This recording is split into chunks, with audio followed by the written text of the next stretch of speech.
ભરૂચમાં મેન્ડેટ કાંડને લઈ જિલ્લા કોંગ્રેસ પ્રમુખ પર લાગેલા આક્ષેપોને તેઓએ ફગાવ્યા હતા અને ટિકિટ ન મળતા દાવેદારની નારાજગીને સ્વાભાવિક ગણાવી હતી। ભરૂચમાં કોંગ્રેસ પક્ષમાં એક બેઠક માટે બે અલગ અલગ ઉમેદવારોને મેન્ડેટ આપવાના મુદ્દે ભારે વિવાદ સર્જાયો છે। આ મુદ્દાને લઈને પક્ષના કાર્યકરો અને સમર્થકોમાં અસંતોષ ફેલાયો છે।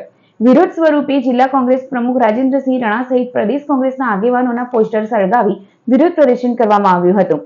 આ ઘટનાએ સ્થાનિક રાજકારણમાં ગરમાવો વધાર્યો છે। આ સમગ્ર વિવાદ અંગે જિલ્લા કોંગ્રેસ પ્રમુખ રાજેન્દ્રસિંહ રાણાએ જણાવ્યું કે જે દાવેદારને ટિકિટ મળી નથી તેમાં આક્રોશ હોવો સ્વાભાવિક છે, પરંતુ પ્રદેશ કોંગ્રેસ દ્વારા લેવામાં આવેલો નિર્ણય શિરોમાન્ય ગણાશે।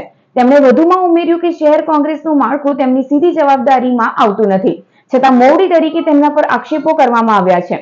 આ સાથે તેમણે સંકેત આપ્યો કે સમગ્ર મામલે પ્રદેશ કોંગ્રેસ દ્વારા આગામી સમયમાં યોગ્ય પગલાં લેવામાં આવશે। ગુજરાત પ્રદેશ કોંગ્રેસ સમિતિ દ્વારા જે નિર્ણય લેવામાં આવ્યો છે એ શિરોમાન્ય છે।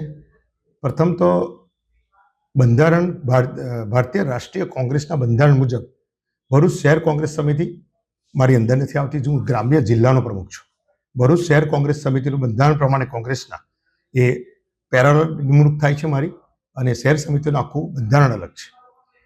પણ આજે શહેર કોંગ્રેસ સમિતિમાં જે 2 નંબરમાં વિવાદ થયો, કાર્યકર છે, દરેક કાર્યકરને ટિકિટ માગવાનો હક છે અને સ્વાભાવિક છે કે હવે એક જણને ટિકિટ મળે, પ્રદેશ સમિતિમાં બધાને સાચવાનો પ્રયત્ન કરે અને આખરે નિર્ણય આવ્યો છે એ ઉમેદવારો માન્ય પ્રદેશ કોંગ્રેસ સમિતિએ જે નિયુક્ત કરી છે એ માન્ય ઉમેદવારો છે અને સર્વ માન્ય સ્વીકારેલા છે।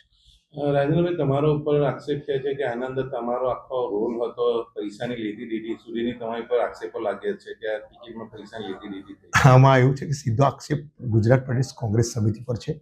આક્ષેપ પૈસાનો જે કહો છે એ અમારો મોવડી મંડળ જે રીતે કહેશે એ રીતે અમે આગળ વધીશું। એવું કંઈ હોય ને, પણ એક આક્રોશ હોય કાર્યકરનો, સ્વાભાવિક છે કે ટિકિટ મળે ના મળે એટલે એક આક્રોશ હોય। આખરે તો પરિવારનો મામલો છે ને, પરિવારમાં સુલઝાઈ જશે। ઉલ્લેખનીય છે કે કુતુબુદ્દીન પટેલનું ઉમેદવારી ફોર્મ રદ થતા તેમના સમર્થકોમાં ભારે નારાજગી જોવા મળી હતી, જે આ વિવાદનું મુખ્ય કારણ માનવામાં આવી રહ્યું છે। આ બનાવને પગલે ભરૂચ કોંગ્રેસમાં આંતરિક મતભેદો ખુલ્લા પડ્યા છે। આ અંગે શહેર કોંગ્રેસ પ્રમુખ સલીમ અમદાવાદીનું પણ નિવેદન સામે આવ્યું છે। સલીમ અમદાવાદીએ તેમના અને જિલ્લા કોંગ્રેસ પ્રમુખ પર લગાવેલા આક્ષેપોને ફગાવ્યા હતા। સામાન્ય રીતે જિલ્લામાં શહેરનું કોઈ ઇન્વોલ્વમેન્ટ હોતું નથી ને ટિકિટો કાપવાનો પ્રશ્ન નથી તો ખેલ પાડવાનો પ્રશ્ન નથી। 44 સીટોમાં માત્ર 2 સીટ ને એક જ સીટ પર વિવાદ હતો ને એનું સેટલમેન્ટ માટેની બધા પ્રપોઝલો એમને આપવામાં આવેલા હતા, મેં વાત કરી તે રીતે, પણ સેટલમેન્ટ ના થયું ત્યાં પછી નો રિપીટ થિયરી આવી। તો એમાં કંઈ જિલ્લા પ્રમુખને બદનામ કરવાની કે જિલ્લા પ્રમુખનું નામ લેવાની કોઈ પણ જરૂરત નથી। જિલ્લા પ્રમુખે જ્યારે પણ જરૂર પડી છે શહેરને કે જિલ્લાને માઇનોરિટી માટે, પાર્ટી માટે ફ્રન્ટમાં આવીને કામ કરેલું છે ને કરે છે। પણ આવા વાદ વિવાદમાં ખોટી રીતે જિલ્લા પ્રમુખને કે જિલ્લાના કોઈ પણ આગેવાનને ચીતરવાની જે કોશિશ છે નિંદનીય છે ને એનું સખત વિરોધ કરું છું, એને કન્ડેમ કરું છું ને જિલ્લા પ્રમુખ અને શહેર પ્રમુખ સાથે જિલ્લાને અમે સારી રીતે ચલાવવાની કોશિશ કરી રહેલા છે ને જે રીતે ઇલેક્શનમાં બીજા પ્રોગ્રામોમાં જે અમે પરફોર્મન્સ કરી રહ્યું છે તે લોકોના ધ્યાનમાં આવેલું છે ને જે લોકોના પેટમાં પચતું નથી એ લોકો આ વાતને આ રીતની જગાવે છે એવું મારું માનવું છે।